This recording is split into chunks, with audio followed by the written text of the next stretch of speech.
چھوڑا نبی کا رستہ تو کیسا امتی ہے، چھوڑا نبی کا رستہ تو کیسا امتی ہے، تو کیسا امتی ہے، تو بسم اللہ الرحمن الرحیم، الحمد للہ وکفی وسلام علی عبادہ الذین اصطفی، اما بعد۔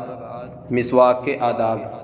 نمبر 1، بکثرت مسواک کرنا، بالخصوص وضو کے وقت مسواک کرنا۔ آپ صلی اللہ علیہ وسلم نے ارشاد فرمایا، مجھے مسواک کا اس قدر حکم دیا گیا کہ مجھے اس کے فرض ہو جانے کا خوف ہوا۔ دوسری روایت میں فرمایا، اگر میں اپنی امت پر یہ بات باعث مشقت نہ سمجھتا تو میں ان کو ہر وضو کے وقت مسواک کا حکم کرتا۔ نمبر 2، مسواک دائیں ہاتھ سے پکڑنا۔ نوٹ: مسواک پکڑنے کا طریقہ: دائیں ہاتھ کی سب سے چھوٹی انگلی کو مسواک کے نیچے رکھے اور اس کے برابر والی اور درمیان والی اور شہادت والی انگلی کو مسواک کے اوپر رکھے اور انگوٹھا مسواک کے سرے کی طرف نیچے رکھے۔ نمبر 3، مسواک کرنے میں داہنی طرف سے ابتدا کرنا۔ حضرت عائشہ صدیقہ رضی اللہ تعالی عنہ فرماتی ہے، اللہ کے نبی صلی اللہ علیہ وسلم تمام کاموں میں حتی الوسع داہنی طرف کو پسند فرماتے، حتیٰ کہ وضو میں، کنگھی میں، جوتا پہننے میں، مسواک کرنے میں، یعنی واجبات اور مباحات امور میں بھی۔ نمبر 4، چوڑائی میں مسواک کرنا۔ حضرت حذیفہ رضی اللہ تعالیٰ عنہ فرماتے ہیں، اللہ کے نبی صلی اللہ علیہ وسلم جب تہجد کے لیے بیدار ہوتے تو چوڑائی میں مسواک کرتے تھے۔ بخاری شریف کتاب الوضو۔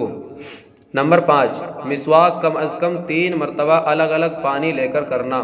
نمبر 6، مسواک دھو کر استعمال کرنا اور استعمال کر کے دھو لینا۔ نمبر 7، اگر معذوری کی وجہ سے مسواک کو نرم کرنے کے لیے نہ چبا سکتا ہو تو دوسرے سے چبوا کر مسواک کرنا۔ حضرت عائشہ صدیقہ رضی اللہ تعالی عنہا نے اللہ کے نبی صلی اللہ علیہ وسلم کے مرض الوفات میں حضرت عبد الرحمن رضی اللہ تعالیٰ عنہ کے ہاتھ سے مسواک لے کر چبا کر حضور صلی اللہ علیہ وسلم کو دیا تھا۔ نمبر 8، مسواک نہ ہو تو انگلیوں کو اس کے قائم مقام سمجھنا مگر اس کی عادت نہ بنانا۔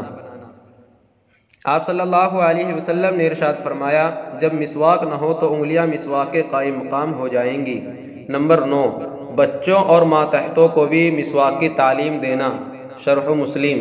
نمبر 10، متعدد اشخاص کی موجودگی میں اگر مسواک دینا ہو تو بڑے آدمی کو مسواک پیش کرنا۔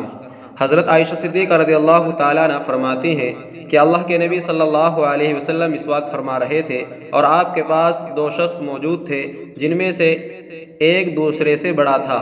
آپ صلی اللہ علیہ وسلم نے مسواک سے فارغ ہو کر چھوٹے کو دینا چاہا تو اسی وقت آپ پر مسواک کی فضیلت کے بارے میں وحی آئی کہ ابتدا بالاکبر کیجئے، یعنی ان میں سے بڑے کو مسواک دیجئے۔ ابو داؤد شریف کتاب الطہارت۔ نوٹ: 2 موقعوں پر مسواک کرنے کا خصوصی اہتمام کرنا چاہیے۔ نمبر 1، دانت کا پیلا پڑ جانا۔ نمبر 2، منہ سے بدبو آنا۔ مرقات المفاتیح۔